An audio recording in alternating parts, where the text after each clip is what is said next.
Bom, o que vocês estão vendo aqui em cima dessa mesa são 3 canos de espingarda e apesar deles parecerem iguais, há uma diferença fundamental. Filmo eles bem de pertinho aqui para vocês verem. Aqui eu tenho o cano da Boito, aqui eu tenho o cano da Military 3.0 e aqui eu tenho o cano da Winchester, e vocês percebam como há uma diferença no interior desse cano.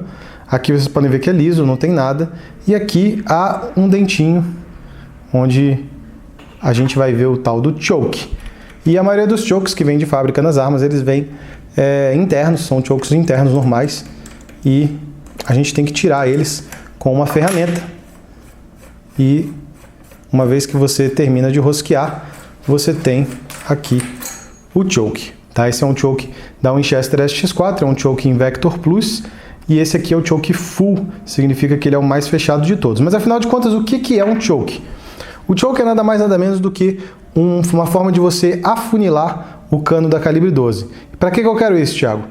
Porque muitas vezes a gente precisa fechar o agrupamento dos bagos em situações, por exemplo, de competição, onde você precisa, você vai ter, por exemplo, um alvo pontuável aqui com 2 alvos de penalidade ao redor dele. Então você precisa derrubar apenas o alvo do meio. Se eu der um tiro de 12, dependendo da distância, sem choke nenhum, pode ser que aconteça de eu derrubar os 3 alvos com o mesmo tiro.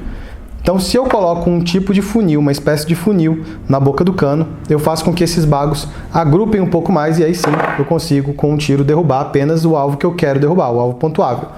Numa situação de caça de aves, por exemplo, ou tiro ao prato, pode acontecer de você precisar concentrar os bagos para você garantir que você vai destruir o seu alvo, seja ele um prato, seja ele um perdiz, alguma coisa assim. Você vai fazer isso apenas com o choke. Tá? Espingardas policiais como a Military 3.0 muitas vezes não tem choke, porque o operador alterna a munição com muita frequência, por exemplo, de balote para uma munição menos que letal, por exemplo. E aí é interessante que não haja nenhum tipo de afunilamento na boca do cano, porque, vou falar aqui, é bastante perigoso você disparar um balote com um choke full desse aqui, que é o choke mais fechado de todos. Pode acontecer de você explodir o seu cano e o seu cano virar um couve-flor. Tá? Então, pra galera que atira de balote, lembra que você precisa colocar um choke cilíndrico. Tá? Vou devolver aqui o choke da Winchester para vocês verem, vou deixar ele aqui no cantinho. E vamos aqui pro da Boito. Vamos tirar o choke da Boito aqui para vocês verem, porque existem outros tipos de choke, além do choke tradicional, né? Cada espingarda tem um choke diferente. Esse aqui então é o choke da Boito, perceba como ele é diferente do choke da Winchester, são chokes completamente diferentes, não são compatíveis entre si, né? Afinal de contas a rosca do cano da Boito é mais em cima, então lembrar isso também, toda vez que você for comprar choke para sua espingarda, compre o choke que é compatível com ela. Mas o que eu vou mostrar aqui para vocês é uma outra opção de choke que também existe aí no mercado. Esse aqui que eu estou mostrando para vocês é um jogo de chokes da Boito. E são 5 chokes, porque cada um deles vai concentrar um pouco mais os bagos. Então você começa aqui no kit o choke cilíndrico, e ele tem escrito CL aqui, nenhum tipo de marcação aqui na frente. Tá? Esse CL significa cilíndrico, é o choke equivalente a não ter choke, tá? Equivalente a uma Military 3.0, por exemplo. Aqui é onde você vai poder usar o balote. Esse próximo choke aqui tem 3 marquinhas, significa que ele é o choke número 3. Tá? Os chokes são do 1 até o 4, sendo que o 1 é o que mais fecha a boca do cano, o 2, o 3 e o 4 vão abrindo consequentemente, tá? Esse aqui é o choke 2, tem 2 marquinhas aqui em cima. Esse aqui é o choke 4. E esse aqui é o choke 1, que tem uma só marquinha. Lembrando, esse é o choke mais fechado, é o maior funil, e o 4, ele é quase igual ao cilíndrico, tá? O pessoal chama o 4 e o 3 de Modified, ou Improved Modified. E esse choke externo tem uma peculiaridade, porque eu consigo colocar ele na espingarda, né? Ele é choke da Boito, eu consigo colocar e tirar sem o uso de ferramentas, ele fica para fora, então eu consigo rosquear aqui sem menor dificuldades. É um choke prático para quem em situações de competição ou de caça precisa fazer a substituição rápida, e aí você pode dispensar essa ferramentazinha aqui, que muita gente acaba até perdendo, tá? As espingardas que vêm com choke, geralmente o fabricante fornece a ferramenta. Bom, Thiago, mas como que isso funciona na prática então? Pois bem, nós fomos até o stand e com a minha Boito, usando esse cartucho aqui, que é o D150, um cartucho olímpico, mais utilizado aí para tirar o prato, para brincar no stand. É a chumbada mais fina que a CBC oferece, são 24 gramas de chumbinho bem fininho. E a gente fez um teste num alvo, um alvo SAT, padrão SAT, virado ao contrário, né, e acabou virando uma grande folha em branco. Fizemos esse teste a 15 metros, usando a espingarda Boito, e demos um tiro em cada alvo, com cada um dos 5 chokes da Boito, para a gente ver a diferença no agrupamento, e é o que a gente vai fazer agora. Vocês vão ver como é diferente o agrupamento usando chokes diferentes. Então vamos aos resultados. Bom, pessoal, para o vídeo ficar mais dinâmico, então, eu resolvi já tirar os alvos e já fazer as anotações, para que vocês tenham aí as informações. Esse aqui foi o nosso alvo, primeiro alvo, com o choke cilíndrico, que é, teoricamente, como se não tivesse choke nenhum, né? Seria, por exemplo, o resultado da Military. E a gente teve uma dispersão praticamente na folha inteira. Vocês estão conseguindo ver aqui, ó, vou mostrar mais de perto. A gente teve uma dispersão na folha toda. A gente mediu aqui uma dispersão vertical de 58 centímetros de ponta a ponta e 47 centímetros numa dispersão horizontal. Tá? A gente praticamente acertou a folha inteira a uma distância de 15 metros. Agora a gente vai passar para o choke 1, que é o mais fechado de todos, foi o segundo tiro que nós demos, e aí já dá para vocês terem uma ideia do efeito que faz o choke, né? Olha só como a gente conseguiu fechar o grupamento. A gente teve uma marca aqui, uma marca de concentração, que provavelmente teve a ver com a bucha também, a bucha entrou por aqui e teve uma concentração de bagos bem grande aqui também, e a gente conseguiu medir 41 centímetros de vertical, daqui até aqui, e 28 centímetros horizontal de impactos aqui, tá? O tiro ficou um pouquinho lateralizado, mas vocês podem ver aqui, ó, a dispersão muito mais concentrada dos chokes. Vamos passar agora para o choke número 2, que seria um choke intermediário.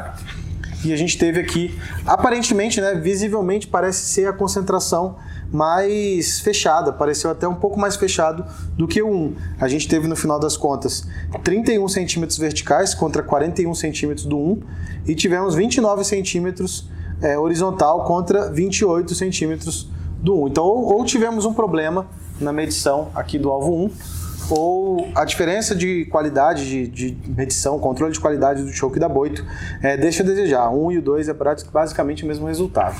Tá, agora a gente vai olhar o choke número 3, abrindo um pouco mais, conforme o esperado. Tá? A gente teve uma dispersão vertical de 38 centímetros contra 31 do choke número 2 e horizontal 37 contra 29. Tá? Já deu uma dispersão bem maior. É o choke mais utilizado aí para IPSC, para a galera que quer fechar um pouco mais o grupamento para derrubar os metais. Também é um choke bastante usado no tiro ao prato, porque ele ainda proporciona uma dispersão grande, mas com velocidade ainda, sem dispersar tanto também, sem fazer com que o efeito dos bagos se perca ao longo da distância. E aqui o choke número 4, eu esperava um resultado parecido com o choke cilíndrico. A gente teve realmente muito parecido. Vertical ficou em 50, horizontal ficou em 38, né, contra 58 e 47. Então ficou 50 para 58, 38 para 47. Ficou, então, realmente deu uma fechadinha o choke número 4. Tá? E aí, pra galera que tá pensando assim, pô, mas isso aí só tem aplicação no tiro esportivo? Mas se liga nesse alvo aqui. É um alvo com uma situação de refém, a gente pode pensar numa situação policial, até uma situação de defesa residencial, onde você está aplicando a tua 12.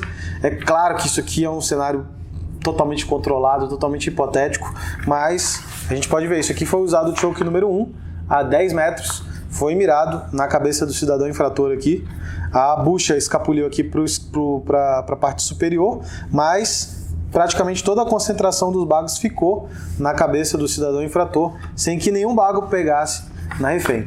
Então aqui para vocês terem uma ideia de uma aplicação prática do choke em uma situação até, quem sabe, aí, de defesa residencial. Mas tá, o choke, ele é de fato um equipamento esportivo, para quem deixa uma 12 para defesa residencial dentro de residência, né, dentro de uma casa fechada. Eu recomendo usar o choke cilíndrico, até se você vai alternar a munição.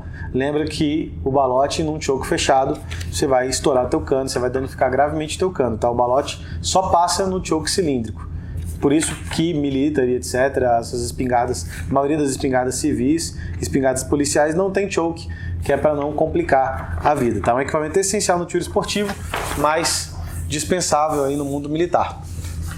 Então esse foi o nosso vídeo sobre chokes, espero que vocês tenham gostado aí dos resultados que a gente mostrou no vídeo. Testamos chokes da Boito, lembrando, né? Existem chokes melhores no mercado, existem chokes de maior qualidade, maior controle de qualidade, mas eu acho que o choke é um equipamento essencial em espingardas, especialmente se você vai usá-las como esportiva, tá? Com aplicações esportivas.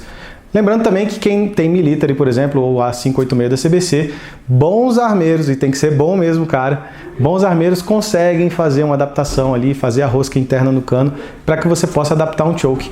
Então nem tudo está perdido, tá? Dá para tentar fazer isso, procura um armeiro que tenha experiência, que já tenha feito isso antes, tá bom? Porque eu acho que é um trabalho bastante delicado, mas que pode funcionar. Conheço atletas que conseguiram fazer essas adaptações. Bom, então agora a gente encerra a nossa série aqui sobre espingardas calibre 12, lembrando que o assunto continua aqui no canal, tá? Não fiquem tão tristes, com certeza vai ter muito mais vídeos sobre 12 aqui no canal, mas a série, essa proposta de fazer um vídeo por dia se encerra, graças a Deus, já tô ficando cansado de editar e postar vídeo todo dia para vocês, beleza? Mas segunda-feira a gente vai encerrar essa série com uma live, a gente vai fazer essa live aí às 19 horas, aqui no canal, onde eu vou tirar as dúvidas de vocês, vou responder as principais perguntas que apareceram nesses vídeos da série e vamos bater um papo aí sobre espingardas, respondendo perguntas ao vivo aí de vocês.